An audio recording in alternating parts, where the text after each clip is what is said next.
మన ఫ్యామిలీ అందరికీ హాయ్ అండి.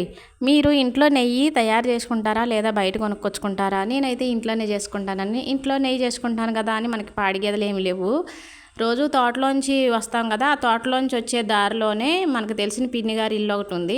ఆవిడే మాకు పాలు పోస్తుంది. పాలు అయితే మంచిగా పోస్తుందండి. అందువల్ల నాకు వెన్నపూస కూడా ఎక్కువ వస్తుంది.